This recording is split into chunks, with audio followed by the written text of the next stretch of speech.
நிகழும் ஸ்ரீ மங்களகரமான சோபகிருது ஆண்டு மார்ச் மாதம் 14ஆம் தேதி வியாழக்கிழமை அன்று சதுர்த்தி திதியில் பரணி நட்சத்திரத்தில் வைத்ருதி நாம யோகத்தில் சித்தயோகம் கூடிய நன்னாளில் இந்த மகத்தான பங்குனி மாதம் பிறக்கிறது.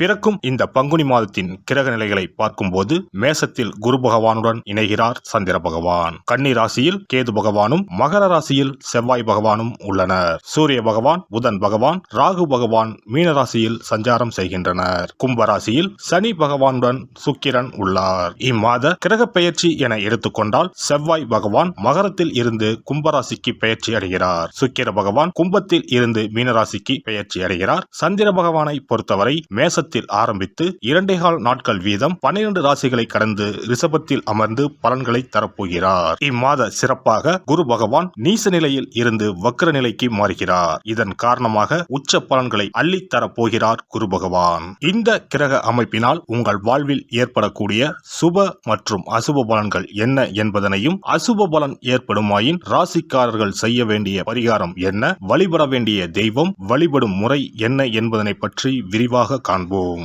பிறக்க போகும் இம்மாதம் உங்கள் வாழ்வில் வளமும் நலமும் செல்வ செழிப்பும் பெற்று வாழ்வின் உயரிய நிலையை அடைய எல்லாம் வல்ல எம்பெருமானை வேண்டி விரும்பி கேட்டுக்கொள்கிறேன். சிம்ம ராசி அன்பர்களே, இந்த பங்குனி மாதம் உங்களுக்கு லாபகரமாக அமையும். பணவரத்து அதிகரித்து கொண்டே இருக்கும். செயல்திறன் மேலோங்கும். இழுபறியாக இருந்த ஒரு சில விஷயங்கள் நல்ல முடிவுக்கு வரும். வீடு வாகனங்கள் வாங்கும் நிலை உருவாகும். தொழில் வியாபாரம் முன்னேற்றம் காணப்படும். விவசாயம் ரியல் எஸ்டேட் தொழில் லாபம் தரும். வியாபார வளர்ச்சிக்கு புதிய திட்டங்களை தீட்டுவீர்கள். உத்தியோகத்தில் இருப்பவர்களுக்கு நிலுவையில் உள்ள பணம் கைக்கு கிடைக்கும். பயணங்களால் லாபம் உண்டாகும். குடும்பத்தில் தாய் வழி உறவினர்கள் மூலம் உதவிகள் கிடைக்கப்பெறும். கணவன் மனைவிக்கு இடையே நெருக்கம் அதிகரிக்கும். உயர்ந்த ஆடை ஆபரணங்கள் சேரும். நல்லது கெட்டது அறிந்து செயல்பட்டு நன்மை கிடைக்க பெறுவீர்கள். பண வசதி கூடும். குழந்தைகள் நலனில் அக்கறை காட்டுவீர்கள். அவர்களிடம் அன்பும் பாசமும் அதிகரிக்கும். பெண்களுக்கு மனதில் மகிழ்ச்சி உண்டாகும்படியான சூழ்நிலை உண்டாகும். வெளியூர் பயணம் செல்ல நேரலாம். மாணவர்கள் எதையும் அவசரமாக செய்யாமல் யோசித்து செயல்படுவது நல்லது. கல்வியை பற்றிய கவலை குறையும்.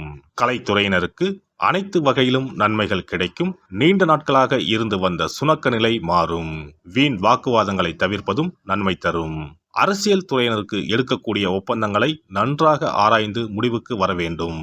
வெளிநாட்டு ஒப்பந்தங்களை கூட பெறுவீர்கள். லாபம் பெருகும். மேலிடத்தின் கனிவான பார்வை கிடைக்க பெறுவீர்கள். நட்சத்திர பலன்கள். மகம் நட்சத்திரம். இந்த மாதம் தொழில் வியாபாரத்தில் இருந்த போட்டிகள் விலகும். கடன் பிரச்சனைகள் தீரும். ஆர்டர் பிடிப்பதில் இருந்த கஷ்டம் குறையும். உத்தியோகத்தில் இருப்பவர்கள் எளிதாக பணிகளை செய்து முடிப்பார்கள். மேல் அதிகாரிகளின் ஒத்துழைப்பு கிடைக்கும். பூரம் நட்சத்திரம். இந்த மாதம் பாதியில் நின்ற வீடு கட்டும் பணியை மீண்டும் தொடர்வீர்கள்.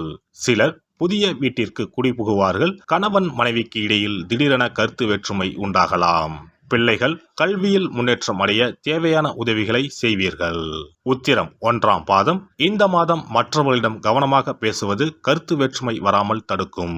வீண் அலைச்சல் குறையும். மாணவர்களுக்கு கல்வியில் முன்னேற்றம் அடைய தேவையான உதவிகள் கிடைக்கும். விளையாட்டு போட்டிகளில் பங்கேற்கும் போது கவனம் தேவை. ஞாயிற்றுக்கிழமைகளில் சிவனுக்கு வில்வ அர்ச்சனை செய்து வணங்க மனதில் தைரியம் பிறக்கும். காரிய வெற்றி உண்டாகும். அதிர்ஷ்ட கிழமைகள் ஞாயிறு புதன். அதிர்ஷ்ட தினங்கள் பங்குனி 13 மற்றும் 14. சிறப்பு பரிகாரம். வாரந்தோறும் செவ்வாய்க்கிழமை அன்று வீட்டில் உள்ள முருகப்பெருமான் படத்தினை துடைத்து சந்தனம் குங்குமம் பொட்டு வைத்து சிகப்பு அரளிப்பூ கொண்டு அலங்காரம் செய்யுங்கள். ஒரு கண்ணாடி டம்ளரில் தண்ணீர் ஊற்றி ஒரு எலுமிச்சை பழம் சிறு வெட்டிவேர் போட்டு முருகன் படத்திற்கு முன் வைத்து விடுங்கள். ஒரு மாயிலை எடுத்து காம்பு பகுதி முருகப்பெருமானை பார்த்தவாறு வையுங்கள். அகல் விளக்கில் நெய் தீபம் ஏற்றி மாயிலையின் மீது வைக்க வேண்டும். தீபச்சுடர் முருகப்பெருமானை பார்க்கும் வண்ணம் இருக்க வேண்டும். கண்களை மூடி முருகப்பெருமானை மனமாற வேண்டி உங்கள் வேண்டுதல்களை வையுங்கள். பூஜை முடிந்த பிறகு அடுத்த நாள் டம்ளரில் உள்ள எலுமிச்சை பழத்தை உங்கள் வீட்டை சுற்றி திருஷ்டி கழித்து போட்டு விடுங்கள்.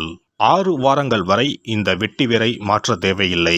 இவ்வாறு செய்து வழிபட்டு வர குடும்பத்தில் உள்ள எப்படிப்பட்ட கஷ்டமாக இருந்தாலும் அந்த கஷ்டத்திற்கு தீர்வு கிடைக்கும். நம்பிக்கை இல்லாமல் எந்த ஒரு வழிபாடும் செய்யக்கூடாது. நம்பிக்கையோடு செய்யும் பட்சத்தில் கைமேல் பலன் கிடைக்கும். இனி பங்குனி மாத சிறப்புகளும் வழிபாட்டின் பலன்களும் என்ன என்பதனை பற்றி காண்போம். பங்குனி மாதம் என்பது வழிபாட்டுக்கு உரிய மாதம். பங்குனி மாதம் வணங்குவதற்கும் பூஜைக்கும் உரிய மாதமாகும். ஒவ்வொரு மாதத்திலும் ஒவ்வொரு நட்சத்திரத்திற்கு முக்கியத்துவம் கொடுத்து விழாக்கள் நடத்துவது வழக்கம். ஆனால் பங்குனி உத்திர நட்சத்திரத்திற்கு மற்ற நட்சத்திரங்களை விட அதிக மகத்துவம் உண்டு. தெய்வ திருமணங்கள் அதிகம் நடைபெற்ற மாதம் பங்குனி மாதம். மாதங்களில் 12வது மாதம் பங்குனி, நட்சத்திரங்களில் 12வது நட்சத்திரம் உத்திரம். 12வது மாதமான பங்குனியும் 12வது நட்சத்திரமான உத்திரமும் இணையும் புனித நாள் பங்குனி உத்திரம் என்று கொண்டாடப்படுகிறது. எனவே பங்குனி மாத உத்திரத்தின் சிறப்புகள் அதிகம். பங்குனி உத்திர நாளில் அனைத்து ஆலயங்களிலும் சிறப்பு வழிபாடுகள் நடைபெறும். கிராம கோவில்களில் அக்னி சட்டி ஏந்துதல், பூஜைகள் விமர்சையாக நடைபெறும். எண்ணற்ற ஆலயங்களில் சுவாமி அம்பாள் திருக்கல்யாணம் நடைபெறும். சிலருக்கு கைகூடாமல் திருமணம் தள்ளி போனால் பங்குனி உத்திர நாளில் விரதம் இருந்து இறைவனை வழிபட்டால் வெகு சீக்கிரம் திருமணம் கைகூடும் என்பது ஐதீகம். அதோடு காதலிப்போர் மனதுக்கு பிடித்தவரை கரம் பிடிக்கவும் பங்குனி உத்திர விரதம் இருப்பது மிகுந்த பலனை கொடுக்கும். பங்குனி உத்திரம் கல்யாண விரதம் என்றும் அழைக்கப்படுகிறது. 8 வகையான மகா விரதங்களில் கல்யாண விரதமும் ஒன்று. ஆகவே இந்த நாளில் திருமணம் ஆகாத இளையோர் விரதம் இருந்து தமக்கு நல்ல வரன்கள் கிடைக்க வேண்டும் என்று சிவபெருமானையும் பார்வதி தேவியாரையும் வேண்டுவது நல்ல பலன்களை பெற்றுத்தரும். இத்தினத்தில் மேற்கொள்ளும் விரதம் மிகவும் விசேஷமானது. நீண்ட நாள் ஒற்றுமையுடன் வாழ விரும்பும் தம்பதியர் விரதம் இருந்து சிவனுக்கும் சிவ பார்வதிக்கும் அபிஷேகம் செய்வார்கள். இந்த விரதத்தை முருகனை வேண்டியும் செய்யலாம். அதோடு அன்னதானம், வஸ்திரதானம் செய்வதும் சிறப்பானது. ஜாதக தோஷத்தால் திருமணம் தடைப்பட்டவர்கள் வழிபாடு மேற்கொள்ளவும் சிறந்த நாள் இதுவாகும். செவ்வாய் தோஷம் காரணமாக திருமண தடைகளை சந்திப்பவர்களுக்கு பங்குனி உத்திரத்தன்று முருகனை மனமுருகி வணங்கினால் திருமண தடைகள் நீங்கி திருமணம் சுபமாக முடியும். குழந்தை பேரில்லாமல் தவிப்பவர்கள் பங்குனி மாத விரதம் இருந்து அம்மன் கோவில்களுக்கு சென்று வழிபட அந்த அம்மனின் அனுக்கிரகத்தால் நிச்சயம் புத்திர பாக்கியம் கிடைக்கும். தொழில் மற்றும் வியாபாரங்களில் ஈடுபடுபவர்கள் தமிழ் வருடத்தின் கடைசி மாதமான பங்குனி மாத தினத்தில் திருஷ்டி பூசணிக்காய் வாங்கி உங்கள் வியாபார இடங்களை திருஷ்டி கழித்து அதற்குரிய நேரத்தில் உடைக்க வேண்டும். இப்படி செய்வதால் உங்களுக்கு இந்த ஆண்டு ஏற்பட்ட தோஷங்கள் அனைத்தும் நீங்கும். பங்குனி உத்திர நன்னாளில் நம்மால் முடிந்த அன்னதானங்களை செய்வது மிகுந்த புண்ணியம் தரும். எலுமிச்சை சாதம் அல்லது தயிர் சாதம் அல்லது சர்க்கரை பொங்கல் என அன்னதானம் செய்யலாம். அதேபோல் நம்மால் முடிந்த அளவுக்கு மஞ்சள், சரடு, குங்குமம், கண்ணாடி என மங்கள பொருட்களை பெண்களுக்கு வழங்குவது விசேஷ பலன்களை கொடுக்கும்.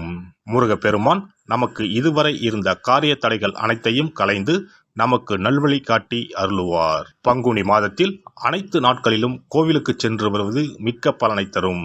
மேலும் செல்வ செழிப்புடன் வாழ்வதற்கு உதவும். எல்லாம் வல்ல இறையருளால் நீங்களும் உங்கள் அன்பு குடும்பமும் உடல் நலம், நீலாயுள், நிறை செல்வம், உயர் புகழ், மெய்ஞானம் ஓங்கி வாழ்க வளமுடன். இந்த வீடியோ பதிவு உங்களுக்கு பிடித்திருந்தால் லைக் பண்ணுங்க, கமெண்ட் பண்ணுங்க, ஷேர் பண்ணுங்க, மறக்காம சப்ஸ்கிரைப் பண்ணுங்க, பக்கத்துல இருக்கிற பெல் பட்டனை கிளிக் பண்ணுங்க. நன்றி, வணக்கம். ஓம் நமச்சிவாய. சிவாய நம.